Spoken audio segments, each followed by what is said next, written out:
자, 여러분 교재 100페이지입니다. 100페이지 시가와 조정구역, 시가와 조정구역 100페이지 펼쳐두시고 잠깐 앞을 보실까요? 좀 비교적 간단하게 시가와 조정구역은 기본적인 상만 체크할게요.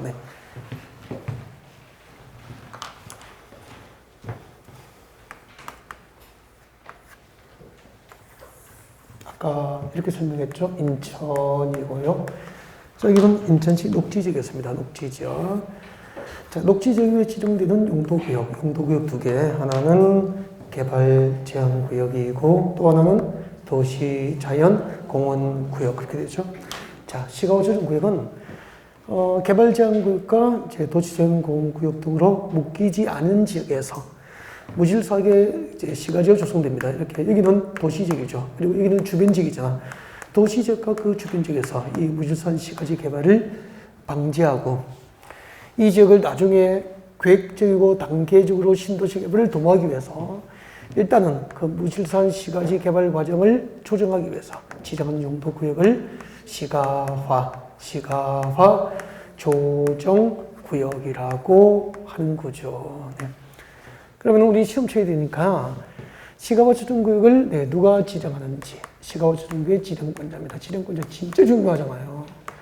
이거 도시공관리구역 결정할 때 이미 배웠는데 시가와 조정구역의 지정과 변경을 위한 도시공관리구역은 원칙적으로 누가 결정하죠? 시도지사 결정 것이 원칙이에요. 그러니까 원칙적으로 시도지사가 지정하는데 국가계획과 연계된 시가와 조정구역의 지정과 변경을 위한 도시공관리구역은 예외적으로 국토교통부 장관, 국장이 결정고시한다. 그렇게 배웠죠? 네, 같이 볼까요? 동그라미 1번. 100페이지 제일 위에 동그라미 1번 시도지사 미칠 것이고요. 시도지사가 원칙적 지정권자돼요. 시도지사가 원칙적 지정권자고 거기서 다섯 번째 줄 봐요. 동그라미 1번에 다섯 번째 줄 보면 다만 찾으셨습니까? 국가계획과 연계하여 미칠 거예요. 국가계획과 연계하여 시가와 조정구역의 지정과 변경이 필요한 경우에는 예외적으로 국토교통부 장관이 직접 도시공관리구역을 결정고시할 수 있다. 그래서 국장은 원칙입니까? 예외입니까? 예외적 지정권자 되는 거죠. 그 다음에 시가와 조정구역 지정 목적. 동그라미 1번 다시 봅니다. 동그라미 1번 다시 보세요. 읽어볼게요. 동그라미 1번 다시 볼게요. 자, 시가와 조정구역은 동그라미 1번 다시 봅니다. 시도지사는 직접 또는 관계 행정기관적 요청을 받고 지금도 미칠 거죠. 도시지역과 그 주변지역에서 무질서한 시가화를 방지하고까지 줄까요? 도시지역과 주변지역에서 무질서한 시가화를 방지하고 자 동그라미 1번 씁니다. 그리고 계획적 단계적 개발 도모 줄 것이고 동그라미 2번 씁니다. 그리고 대통령령으로 정한 기간 즉 줄 거죠. 5년 이상 20년 이내 기간 동안 시가화를 유보까지 줄 거예요. 5년 이상 20년 이내에서 정하는 기간 동안 시가화를 유보 줄 것이고 동그라미 3번 이 세 개가 뭐죠? 지정 목적, 시가와 조정구역의 지정 목적이 됩니다. 시가와 조정구역의 지정 목적이 되죠. 자, 고개를 듭니다. 거기 되시면은 한번 봐요. 시가와 조정구역의 지정권자죠. 그다음에 이제 지정 목적, 시가와 조정구역의 지정 목적인데 이런 필기는 필요 없죠? 교재 밑줄 꺼드렸잖아요. 일부러 그죠? 네, 한번 보세요. 이걸 현장 그림을 상상하면 훨씬 쉽게 외워져요, 이게. 한번 봐요. 여기는 인천이고 도시지역, 여기는 주변지역 맞죠? 그대로잖아. 도시지역과 그 주변지역에서 무질서한 시가지 개발, 무질서한 시가화를 허용합니까? 금지합니까? 금지, 제한한다. 이게 목적이죠. 도시지역과 그 주변지역에서 무질서한 시가화를 방지하고 나중에 이 동네를 봐요. 이 동네는 나중에 계획적이고 단계적으로 신도시 개발을 도모하는 게 목적이에요. 그래서 두 번째는 나중에 계획을 세워서 단계적으로 개발을 도모하기 위해서 5년 이상 20년 이내에서 정하는 기간 동안 시가화를 허용합니까? 유보시킵니까? 유보. 이때 유보 기간은 5년 이상 20년 이내에서 정하는 거예요. 그러면 시가와 조정구역으로 딱 결정고시 되면 최소 5년, 최대 20년 이 사이에서 도시공관리구역으로 결정고시하는 기간이 유보기간이 되는 거예요. 그 유보기간 동안 시가지 개발이 허용됩니까? 금지됩니까? 시가지 개발이 금지가 돼요, 금지. 유보기간 동안에. 근데 만약에 이제 유보기간은 5년 이상 20년 이내에서 유보기간을 도시공원관리구로 결정고시 하게 되고, 만약에 유보기간을 17년으로 정했다면은 그 17년이 끝나잖아요. 끝나면은 유보기간이 끝난 날의 다음날 이 지역의 시가와 주둔구역 지정을 결정고시했던 그 도시공원관리구의 결정고시의 효력은 실효가 돼버려요. 실효. 그러면은 실효가 되면은 그때부터 시가와 주둔구역입니까? 해제가 됩니까? 해제가 되잖아. 그럼 오늘 배울 거야. 이렇게 시가와 주둔구역으로 묶여있다가 해제가 된 구역은 시에서 지구단위 계획구역을 지정해요. 그리고 지구단위 계획구역이 지정되면 3년 내에 그 지역 단위의 도시공관리계획인 지구단위 계획을 결정고시하고, 그 결정고시된 지구단위 계획에 의해서 계획적으로 단계적으로 신도시 개발이 도모된다 이 말입니다. 여러분, 앞으로 시가와 주둔구역으로 묶여있다가 해제가 되는 구역은 무엇을 지정하죠? 지구단위 계획구역을 지정할 수 있게 되고요. 지구단위 계획구역이 지정되면 3년 내에 그 지역 단위의 도시공관리계획인 지구단위 계획을 결정고시하고, 그 결정고시된 지구단위 계획에 의해서 공적으로 단계적인 신도시 개발이 이루어진다 이 말입니다.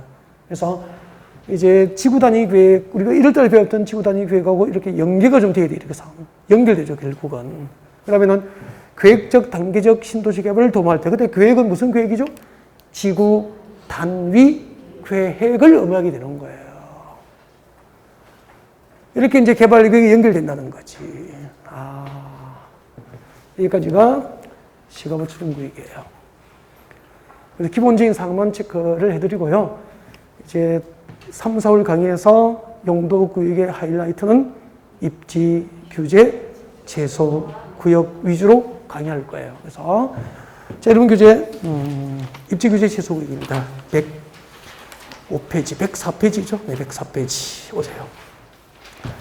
104페이지 왼쪽 하단에 오세요. 104페이지 왼쪽 하단에 오셔가지고 입지 규제 제소 구역을 딱 펼쳐놓고 고개를 일단 들어봅니다. 고개 들어주세요. 입지 규제 제소 구역이죠. 입지 규제 제소 구역은 인천이 아니고 이제 서울로 가죠. 네, 서울로 갑니다. 서울의 강남의 삼성동 한전부지를 이릅니다. 여기는 이제 삼성동 한전부지예요. 한전부지고 앞 시간에 말씀드렸죠. 이제 한국전력 본사가 있던 본사가 전라도 나주 핵심 도시로 이전했고요. 정부는 그 나주 핵심 도시 건설 비용을 구하기 위해서 이것을 비상값으로 빨리 처분을 해야 될 입장이 된 거죠. 그래서 이 지역의 개발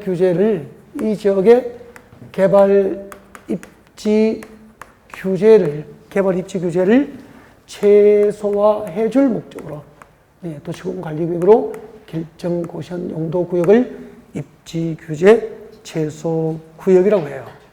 근데 이 한국전력본사 땅, 이 땅을 사면 우리 정부에서 모든 규제를 완화해서 많은 이제 자산가치, 높은 자산가치가 창출될 수 있도록 제도적으로 이렇게 규제를 완화해 주겠습니다. 라고 말을 하면 못 믿어요. 못 믿는 거죠. 그래서 입지 규제 최소 구역이 지정되면은 입지 규제 최소 구역 계획이론 행정계획이 수립돼요.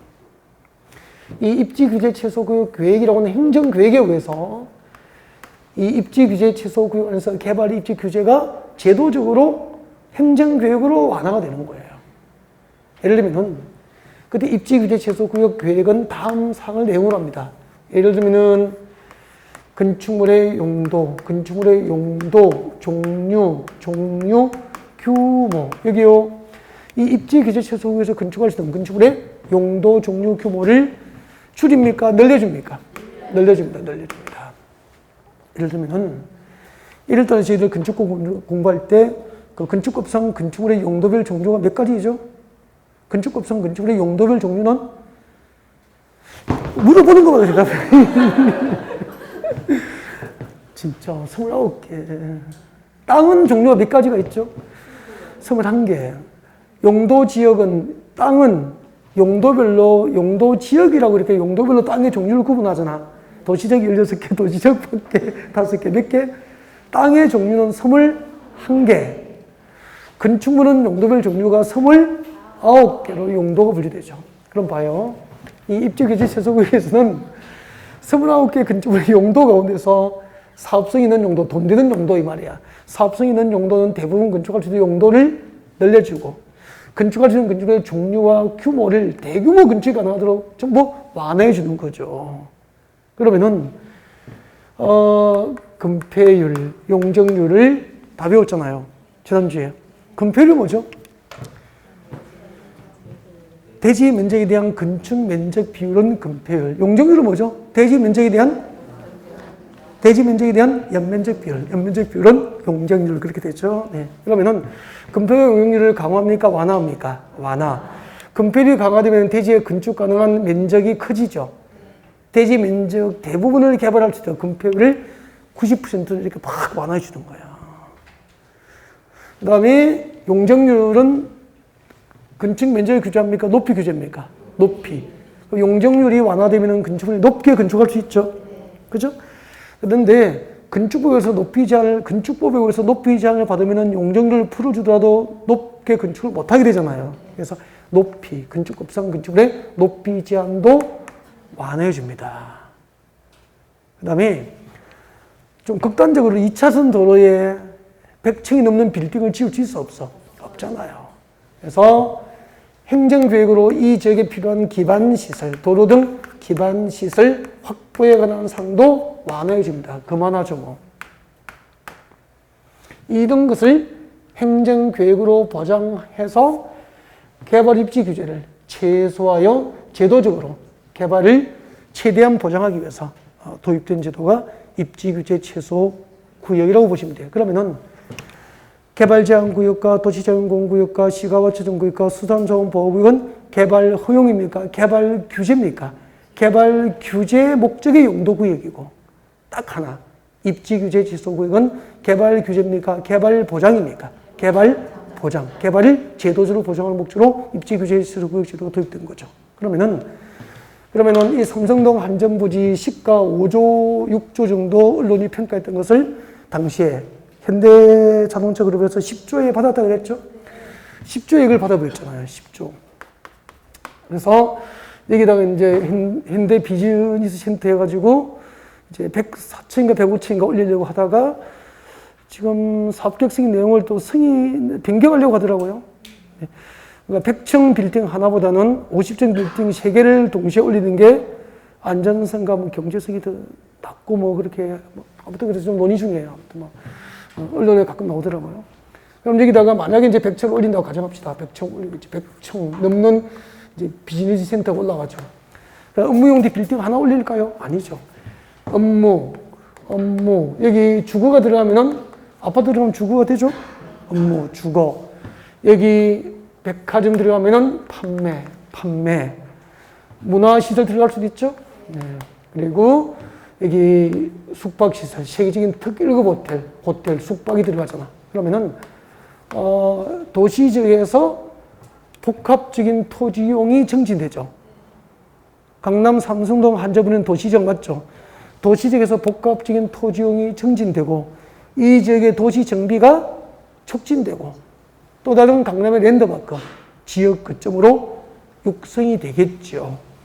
이 지금 말씀드린 3가지가 입지 규제 최소의 지정 목적이 되는 거라고. 한번 보세요. 교재 보세요. 104페이지 제일 밑에. 자, 입지 규제 최소 구역은 누가 지정합니까? 결정권자 동그라미예요. 결정권자가 도시군 관리구역 결정권자가 입지 규제 최소 구역의 지정권자가 돼. 이 부분은 계속 개정됐거든요. 이제 드디어 이제 정착을 한 거죠. 도시군 관리구역의 결정권자는 전부 입지 규제 최소 구역 지정과 변경을 결정할 수 있도록 했다는 거죠. 그래서 결정권자가 지정권자가 되는 거예요. 지정권자. 밑에다가 지정권자.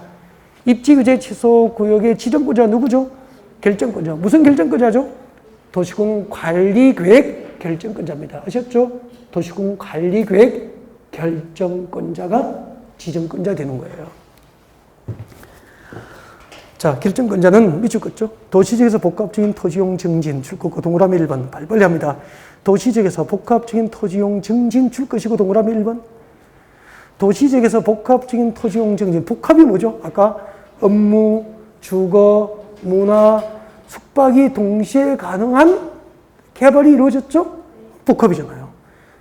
근데 복합은 주거, 업무, 판매, 위락, 시설이 다 들어가는 거죠. 그래서 복합이에요. 도시지역에서 복합적인 토지용 증진. 그리고 도시정비가 촉진이라고 그랬죠? 도시정비 촉진, 출구 치고 동그라미 2번. 그 다음에 지역 거점 육성. 또 다른 강남의 랜드마크 될 거 아니에요? 지역 거점 육성 되겠죠? 동그라미 3번. 이 세 개가 지정의 목적이 되는 거죠. 그 세 가지 목적 달성을 위해서 필요도 인정되면 다음에 해당하는 지역이 박스 안에 몇 개가 있죠? 5개. 이게 입지규제 최소구의 지정 대상이 되는 거예요. 입지규제 최소구를 지정할 수 있는 대상. 지정 대상 적어요. 몇 개가 있죠? 5개. 이게 29회 때 출제에 반영이 됐었죠. 자, 예를 들면 기억본 같이 봅니다. 도시군 관리계획입니까? 도시군 기본계획입니까? 도시군 기본계획을 정확하게 보셔야 될 거예요. 도시군 관리계획상은 틀려요. 도시군 기본계획상, 도심과 부도심 동그라미 하죠. 도시군 기본계획상, 도심과 부도심, 생활권 중심지역은 입지규제 지속을 지정해서 생활 거점이 육성될 수 있도록 입지규제 지속 지정을 허용하게 됩니다. 그래서 여기는 기억본이 뭐죠? 생활 거점 그렇게 기억하시면 되잖아. 그 다음에 니은번 줄 것죠. 제가 읽어드린 부분을 정확하게 줄 것입니다. 철도, 역사 등 기반시설 중에서 지역 거점 역할을 수행할 수 있는 시설 중심으로 지정할 수 있죠. 철도, 역사 등 지역 거점 역할을 수행할 수 있는 시설 중심으로 지정할 수 있게 됩니다. 그 다음에 2개 이상 하면 틀려요. 3개 이상 동그라미. 3개 이상의 노선이 교차하는 대중교통 결절지로부터 몇 킬로? 1km 이내. 3개 이상의 노선이 교차하는 대중교통 결절지로부터 1km 이내에 위치한 지역은 입지규제 지속이 지정될 수 있습니다. 그 다음에 니을번 조심해야 됩니다. 별표예요. 노후 분량구축에 밀집한 주거지역과 상업지역이 아니고 뭐죠? 공업지역.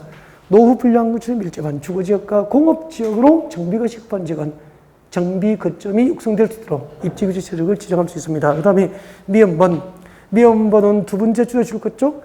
도시 경제 기반형 활성화 계획을 수립하고 있는 지역, 경제 거점이 육성될 수 있도록 입지규제 지소구역 지정이 가능하게 됩니다. 그 다음에 5번은 입지규제 지소구역 계획의 내용입니다. 아까 잠깐 소개했죠? 기역, 니은, 디귿 묶어요. 동그라미 2번에 기역, 니은, 디귿을 앞으로 묶어서 앞에 적으시죠. 내용입니다. 내용. 입지 규제 최소구역 계획으로 보장할 수 있는 내용들이죠. 입지 규제 최소구역 계획은 다음 사항을 보장하는 것을 내용으로 한다 이 말이에요. 동그라미 빨리 합니다. 기억번에 자 용도 종류 규모, 니은번에 금필 용적률 높이, 디귿번에 기반시설 확보, 용도 종류 규모, 금필 용적률 높이, 그리고 기반시설 확보에 관한 사항 등을 제도적으로 보장해 주는 거죠. 하나. 그 다음에 4번 내려옵니다. 4번 오세요. 4번은 고개를 잠깐 들고 설명을 잠깐 듣고 교재를 조문을 읽어야 돼요. 잠깐 이 현장에 대한 이해가 없으면 이런 거 조문이 이해가 안 되거든요. 잠깐만. 여기는 삼성동 한전부지의 입지규제 최소구역이 지정된 것을 가정하고 있는 거 맞죠? 지금 이걸 삼성동 한전부지 누가 아까 입찰 참여해서 받았다고 그랬죠?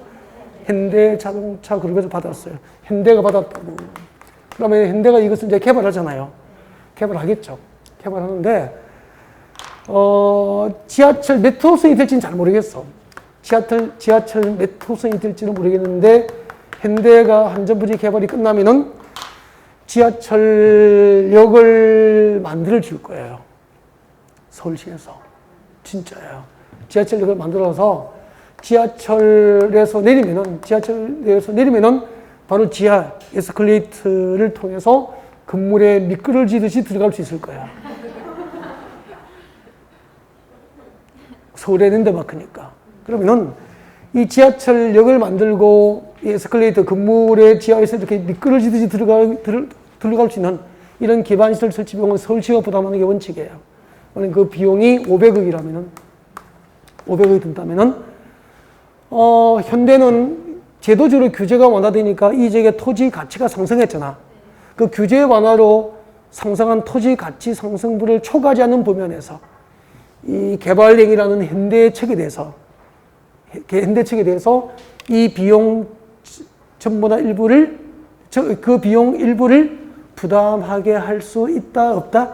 있다는 규정이에요. 이제 그 설치 비용, 기반시설 확보 등에 대한 비용 일부를 이제 개발 행위자에게 개발행위에 대해서 부과를 할 수 있도록 만든 거죠.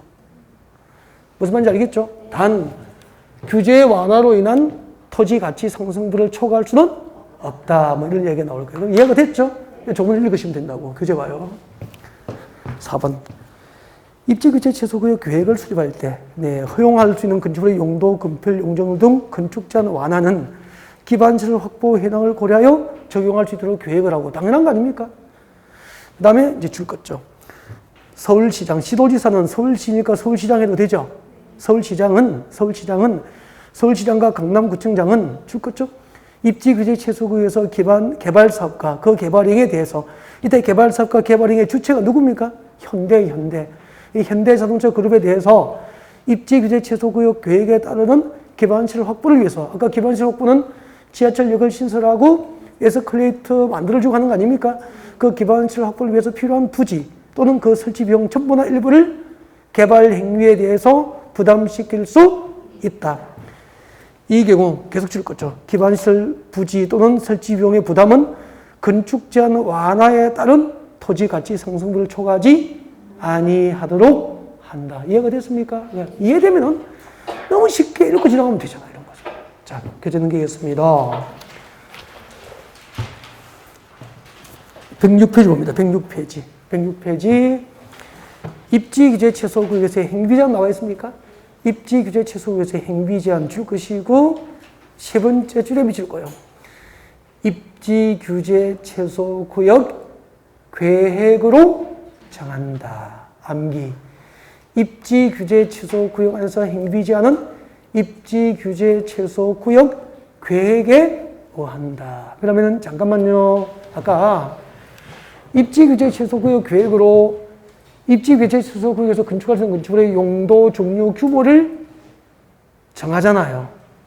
그러니까 입지규제 최소구역 계획에 의해서 허용된 용도, 종류, 규모로 건축을 해야 되는 거야.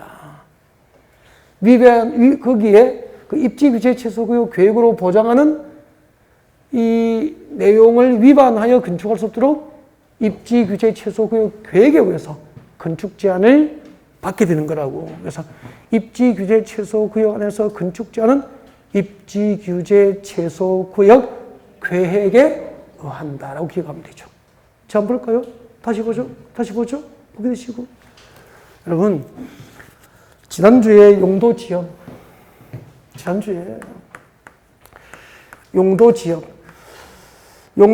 안에 땅 사면은 건축 제한을 받잖아요. 용도에 맞지 않는 건축은 허용합니까? 제한 받습니까? 그 용도 지역별, 21개 용도 지역별 건축물의 건축 제한, 어떤 용도지역에서 어떤 건축이 제한되는지는 용도 지역 안에 건축 제한, 즉 행비 제한은 무엇을 정한다고 그랬죠, 아까? 용도 지역 안에서 건축 제한에 관한 사항은 안녕히 계세요. 대통령령. 그럼 자꾸 이렇게 외우시면 되죠. 죄송해요. 대통령령으로 정한다. 다 내 탓이야. 용도 지역 안에서 건축 제한. 용도 지역 안에서 건축 제한은 대통령령으로 정함이 원칙인데 예외적으로 용도 지역 안에서 농공단지로 지정된 땅은 상계법. 농림지역 안에 농업지정적은 농지법, 농림지역 안에 보전산지는 산지관리법, 농림지역 안에 초지는 초지법. 그다음에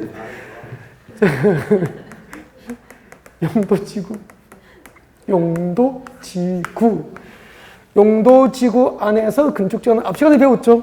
예, 대답 못 하시면 저 기지 나올 거예요. 용도지구 안에서 건축제한은 뭐를 정하면 원칙이다? 도시군계획 조례. 이거 구분해야 돼. 용도지구 안에서 건축제한은 대통령령, 용도지구 안에서 건축제한은 도시군계획 조례로 정하면 원칙이잖아. 단 고도지구 안에서의 건축지구는 조례가 아니죠. 도시군 관리계획. 자연취락지구는 대통령령. 집단취락지구는 개특법. 개발진흥지구는 지구단위계획 또는 개발계획. 이렇게 외워야 된다고. 그리고 금방 배웠죠. 입지규제 최소구역 안에서 행비자는 입지규제 최소구역 계획에 의함. 그렇게 외우시면 되죠. 그래서 이제 시작이니까 이해하고 아직 암기는 안 하셔서 그래, 그죠? 네, 나중에 하시면 되죠. 화이팅. 자, 그 다음에 3번. 입지규제 최소구역에서 다른 법률의 적용 특례라고 나와 있습니다. 나와 있습니까? 이것도 시험 나왔었어. 1번, 동그라미 1번 같이 봅니다. 입지규제 최소구역에서는 다음 법률 규정을 적용하지 않는다. 입지규제 최소구역에서 적용을 배제하는 법 규정이 몇 개 있죠? 3개. 입지규제 최소구역에서 적용을 배제할 수 있는 법률 규정이죠. 그래서 동그라미 1번에 박스 안에 기역, 니은, 디귿을 앞으로 묶어서 적용 허용입니까? 적용 배제입니까? 적용 배제. 입지규제 최소구역에 적용하지 않은 법률이 3개입니다. 입지규제 최소구역 안에서는 줄 것죠. 기업번, 주차장법상 주택의 배치 줄 거요. 주택의 배치. 주택법상 주택 배치에 관한 규정을 적용하지 않습니다. 주 동그라미. 주택의 배치, 주 동그라미. 그리고 주차장법상 부설 주차장 설치, 부 동그라미. 그리고 문화예술진흥법상 저 뒤에 줄 거죠. 미술작품 설치, 미 동그라미. 그래서 입지규제 최소구역이 지정된 지역에서는 주부민은 배제합니다. 주부민은 배제한다. 그렇게 보시면 되잖아. 주부비가 뭐죠? 주택의 배치, 부설 주차장 설치, 미술작품 설치. 잠깐. 이거 여기 좀 해드릴게요. 잠깐만요. 이것도 그냥 외우는 게 아니고 진짜로 알면은 이해가 되잖아요. 외우기도 쉬워지고. 자, 이런 뜻이에요. 여보세요. 아까 삼성동 한전부리의 현대가 105층으로 업무 용도의 빌딩을 지으면은 진짜 단일 용도일까요? 복합 용도일까요? 복합 용도라니까. 105층 빌딩 안에 대부분이 업무 시설로 쓰겠죠. 그죠? 근데 거기에 아파트가 들어가면은 주거 시설이 들어가는 거죠. 주거 시설이 들어가는 거잖아. 그러면은 주택단지 안에 주택 배치에 관한 사항은 주택법에 의해서 규제를 받아야 돼요.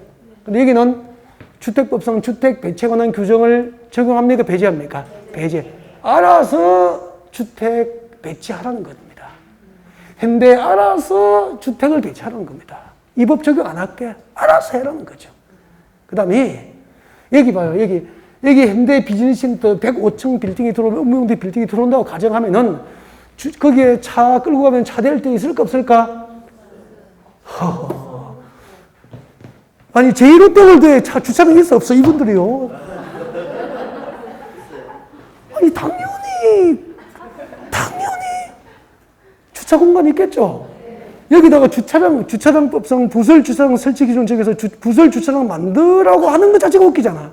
알아서 하시는 거야. 알아서. 그래서 주차장법상 부설 주차장 설치에 관한 규정을 적용합니까? 배제합니까? 배제.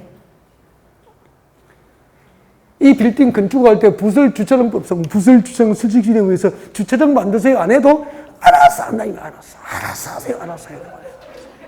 이해가 됩니까? 알아서 하세요. 그 다음에 여보세요. 강남에 큰 빌딩 앞에 가면 미술 작품 봤어요? 가끔 있어요. 막 이렇게 조각품 있잖아. 그죠? 그러면은 그거 건축주가 뭐 문화예술의 조예가 깊어서 미술 작품을 설치하는 게 아니고요. 일정한 용도 지역에 일정한 규모에 해당하는 일정한 용도의 건축을 건축하면 의무적으로 건물 앞에 미술 작품을 설치해야 돼요. 이런 거. 알겠죠? 근데 이 정도 빌딩에 법으로 강제로 미술 작품 가져다 놓으라고 할 필요가 있습니까? 알아서 합니까? 알아서 하겠죠, 알아서 합니다. 이렇게 큰 빌딩 앞에 미술 작품 강제로 설치하고 법으로 적용할 필요가 없다, 이 말이에요. 알아서 하시는 거죠. 주차장 알아서 하시는 거죠. 주택 배치 알아서 하시는 거예요. 그래서 이 세 가지 법을 적용하지 않는 거야. 이해가 됩니까? 앞으로 입지규제 최소구역에서 건축하는 건축물에 대해서는 세 가지 법 규정의 적용을 배제합니다. 주부민은 배제하고, 그 다음 내려옵니다. 동그라미 2번.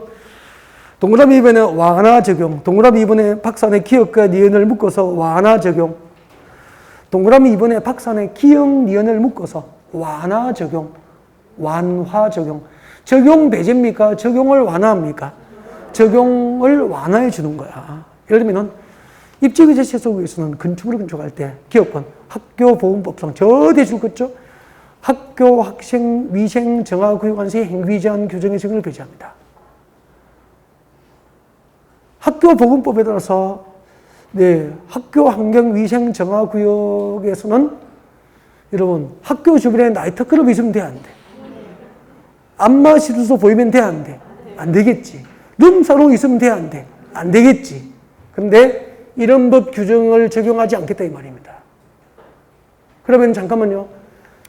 이 빌딩 옆에 초등학교가 있더라도 지하에 카지노 시설, 위락 시설 들어가요, 안 들어가요? 들어가요. 외국 관광객을 위해서 들어가요. 지하에 내가 좋아하는 나이트클럽 들어가요, 안 들어가요? 들어가요. 그 얘기예요. 학교 환경 위생 정화구에서 행비잔을 안 받으니까 들어갈 수 있단 말이야. 위락시설도 주겠다는 거죠. 나이트클럽도 넣어라, 카지노도 사업 돈 되면 해라는 거죠. 규제 진짜 많이 풀어주는 거 맞죠? 그 다음에 문화재보호법상 줄거죠. 역사문화환경 보존지역에서의 행비제한 규정도 완화해 줍니다. 여러분, 역사문화환경 보존지역이 지정되면은, 예를 들면은 서울에 종묘가 있죠. 종묘 주변 지역은 역사문화환경 보존지역이에요. 그럼 역사문화환경 보존지역이 주변 지정되면 그 주변 지역은 관광호텔 돼요, 안 돼요? 안 돼요. 근데 이 법 적용하지 않으니까 아까 숙박시설 들어갈 수 있는 거죠. 다 돼요. 그래서 이렇게 보면 되겠죠. 입지 규제 최소규 지정되면 주부민은 완화입니까? 배제입니까? 배제하고 행미자는 완화하고 그렇게 하면 외우는 거 끝난 거잖아. 입지 규제 최소규에서 주부민은 배제하고 행미자는 완화하고 수험 준비 끝이잖아. 왜 적용을 배제하고 왜 완화하는지 이해가 됐죠? 107페이지 오시고요. 여기까지가 용도구역이었습니다. 107페이지 오십시오. 107페이지. 두 개성의 용도지역, 용도지구, 용도구역에 걸치는 대지에 대한 행위제한 적용 기준 나와 있습니까? 별표 2개 하세요. 별표 2개 하시고요. 오늘 강의하는 내용 중에서 참 중요한 것 중 하나입니다. 별표 2개 하시고 아무튼 별표 2개니까 수업 끝나고 20번 정도 읽었으면 좋겠습니다. 10번 읽어야 됩니까? 20번입니까? 20번 정도 읽었으면 좋겠어요. 근데 지금도 설명을 들으면 10번 읽은 효과보다 더 나을 거예요. 그래서 고개 드시고 절 보시면 돼요. 그냥 외워져요. 저만 보시면 외워져요. 필기는 필요 없습니다. 교재에 있으니까. 그래서 이제 고개만 드시면 됩니다. 좋으시겠어요. 고기만 드시면은 자동으로 외워드리니까. 네.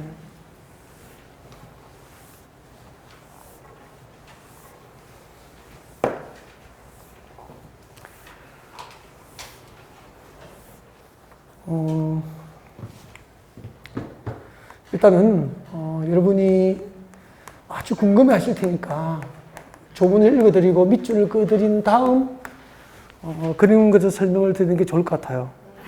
그렇지 않으면 교재를 자꾸 책 보고 싶어도 안 될 거야, 아마. 그래서 너무 보고 싶어 하니까. 자, 여러분 교재 107페이지 같이 보겠습니다. 교재 107페이지. 자, 원칙부터 읽어드릴게요. 근데 읽어드릴 때 하나를 잘 하셔야 돼요. 밑줄을 잘 끄셔야 돼요. 그래서 정확하게 제가 밑줄을 끄세요 하는 부분에 정확하게 줄 것이고, 네. 밑줄 잘못 끄면은 그 다음 교재 괜찮아요. 뭐 찢어버리고 싫어서 하면 되니까. 다시 합니다. 자, 아직 밑줄 끄시면 안 돼. 자, 시작할게요. 집중하세요. 한 개의 대지가 두 개의 용도지역, 용도지구, 용도구역 등에 걸치는 경우 각 용도지역 등에 걸치는 부분 중에서 지금도 줄 것입니다. 가장 작은 규모가 줄 거예요. 가장 작은 규모가 줄 것입니까? 그 밑에 줄에 330제곱미터 동그라미예요. 330제곱미터 동그라미. 그 밑에 줄 내려와요. 330제곱미터 그 밑에 줄에 이하인 경우에는 줄 거예요. 이하인 경우에는 죽겠습니까? 자, 330m 이하인 경우에는, 자, 손 떼시고, 경우에는, 는 뒤에 땡땡이에요. 는 뒤에 땡땡이. 땡땡이 하세요. 경우에는, 자, 지금도 죽겠습니다. 밑줄을 정확하게 못 끄면 차라리 끊지 말고 나중에 옆에 분 도움받을 거세요. 차라리 줄 끊지 마세요. 네, 시작합니다. 자, 경우에는 줄 껐죠. 전체 대지의 금표율과 용적률은 줄 거예요. 전체 대지의 금표율과 용적률은, 금표율 동그라미, 용적률 동그라미. 전체 대지의 금표율과 용적률은 손 떼시고, 각 부분이 전체 대지 면적에서 차지하는 비율을 고려해서 다음 구분에 따른 각 용도 지역별, 자, 전체 대지의 금표율 용적률은 금표율 및 용적률을 줄 거죠. 그 다음에 가중 평균한 값을 적용하고 줄 거예요. 가중 평균한 값을 적용합니다. 전체 대지의 금표율 용적률은 가중 평균 값을 적용하고, 그 다음에 줄 거죠. 건축 제한에 관한 사항은 줄 거예요. 건축 제한에 관한 사항은 줄 거죠. 그 대지 중에서 가장 작은 면적에 속하는 용도 지역 등 규정을 적용한다. 해줄 것이면 됩니다. 네. 밑줄 잘 끄셨나요? 네. 설명 들으세요, 이제. 방금 밑줄 끄면서 설명할 거예요. 설명 들으면 됩니다. 이제 책 보지 마세요. 봐도 몰라요. 무슨 말인지. 그러니까, 앞에 보세요. 봐도 모르는데 볼 필요가 없죠. 앞에 보시고 집중하십시오.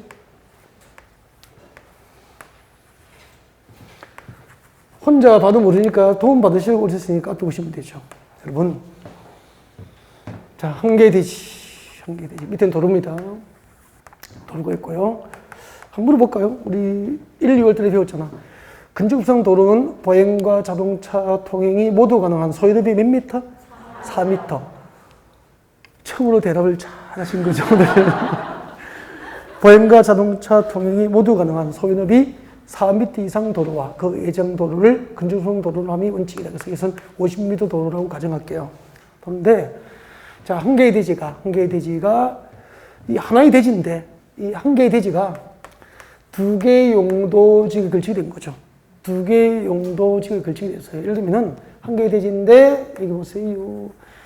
밑에는 준주거지역에, 준주거지역에 700제곱미터 걸쳤습니다. 700제곱미터 걸치고, 준주거지역에. 여기는 제1종 일반 주거지역이죠. 일종 일반 주거지역에 300제곱미터 걸친 거죠. 그러면은, 한 개의 대지 1000제곱미터가 몇 개의 용도지에 걸치게 됐죠? 두 개. 이 두 개의 용도지에 걸치게 됐어. 그러면은, 이 땅을 한 개의 대지 1000제곱미터 샀는데, 두 개의 용도지에 걸치면은, 여기다가 건축을 할 때, 집 지을 때, 어떤 용도지에 허용되는 금표율과 용적률 규정과 건축 제한 규정을 적용해야 될지 기준이 필요하잖아요. 그래서 한 개의 대지가 두 개의 용도지에 걸쳤을 때 둘 중 작은 면적은 300이잖아. 둘 중 작은 면적이 이 조문을 외우는 거야. 330제곱미터 이하가 있으면은, 있습니까? 없습니까? 있잖아요. 한 개의 대지가 두 개의 용도지에 걸쳤을 때 둘 중 작은 면적이 330제곱미터 이하가 있으면은 이걸 외우세요. 조문을 외우는 거라고. 전체 대지입니다. 전체 대지. 그럼 1000제곱미터죠? 전체 대지에 집을 지을 때 금표율과 용적률은 가중 평균값을 적용합니다. 금표율과 용적률은 가중 평균값으로 산정된 금표율과 용적률 규정을 적용하고, 건축 제한은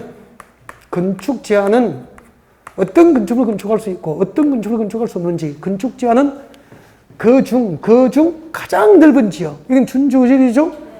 건축 제한은 그중 가장 넓은 지역, 가장 넓은 용도 지역에 적용해야 될 건축 제한 규정을 적용한다 이 말입니다. 이 조문을 외우면은 모든 순주의 것입니다. 이 조문을 못 외우니까 자꾸 망가지는 거야. 그래서 제가 서무분 읽으라고 한 거죠. 그러면은 진짜 충무기처럼 쉬워지는 거죠. 이해하려고 하지 말고 그냥 여보세요. 한 개의 대지가 두 개의 용도지에 걸치게 되면은 둘 중 작은 면적이 330제곱미터 이하가 있으면은 금표율 용적률은 집 지을 때 가중 평균값을 적용하고, 건축 제한은 그중 가장 넓은 지역에 적용해야 될 건축 제한 규정을 적용한다. 이게 원칙이에요. 이해가 됩니까? 이게 원칙인데, 이제 여러분이 이제 궁금한 게, 그러면은 가중 평균값으로 산정된 금표율과 용적률을 어떻게 구할까요? 이게 좀 궁금하잖아. 그걸 구하는 문제는 아직 한 번도 나온 적이 없어요.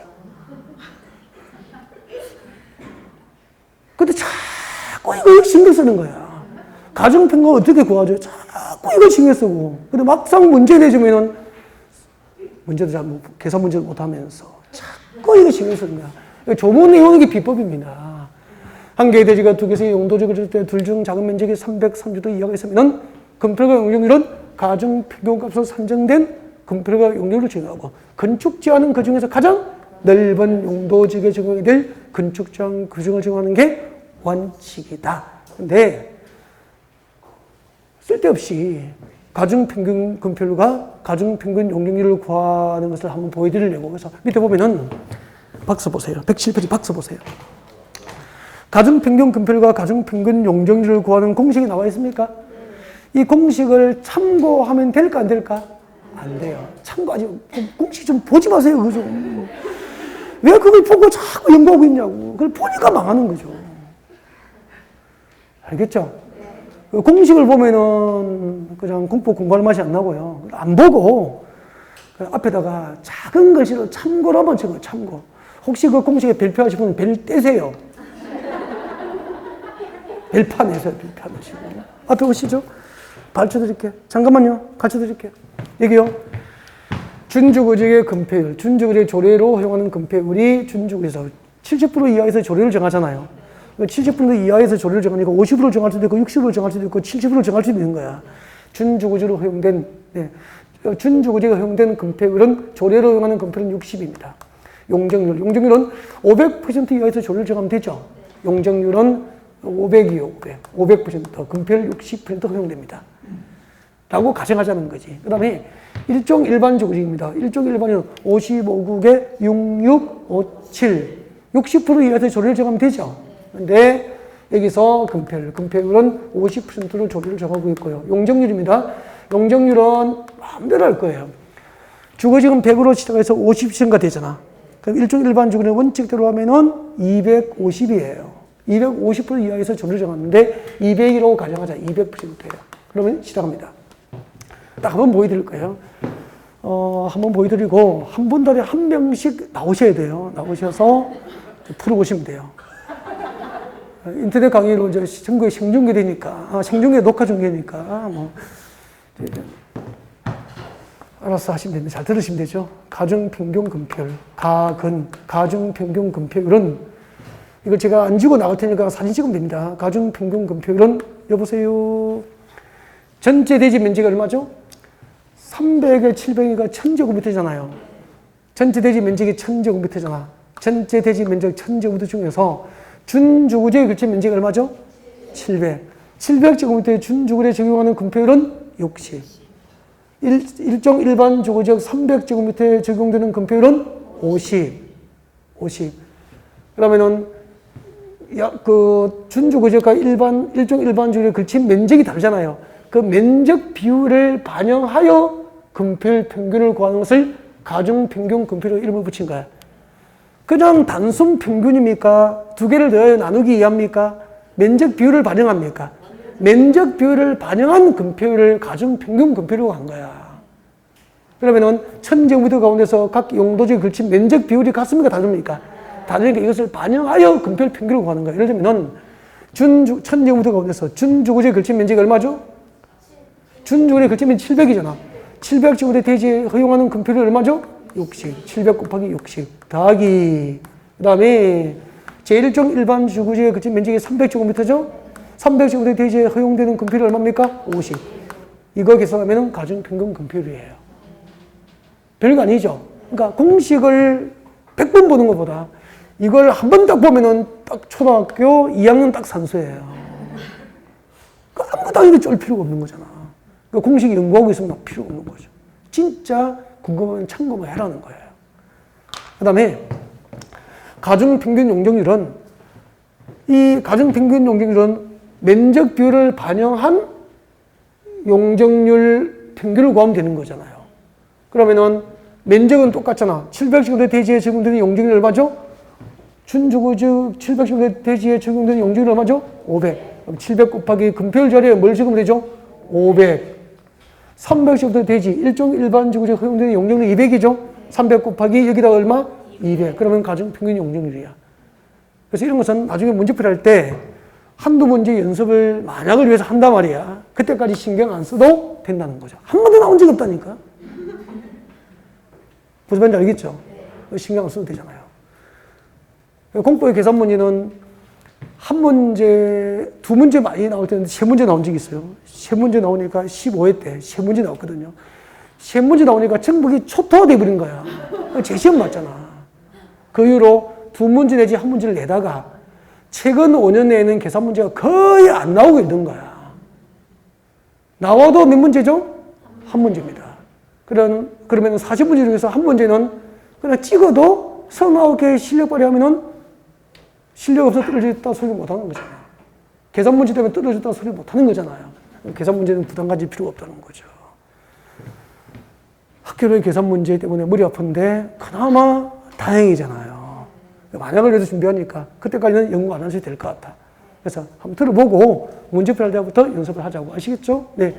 1원칙까지 해놓고 이제 예외에 들어가면 다 못해요. 이게 중간에 끊는 것보다는 여기서 살짝 쉬었다가 이걸 여러분 사진 찍어 놓고 계속 연결해요.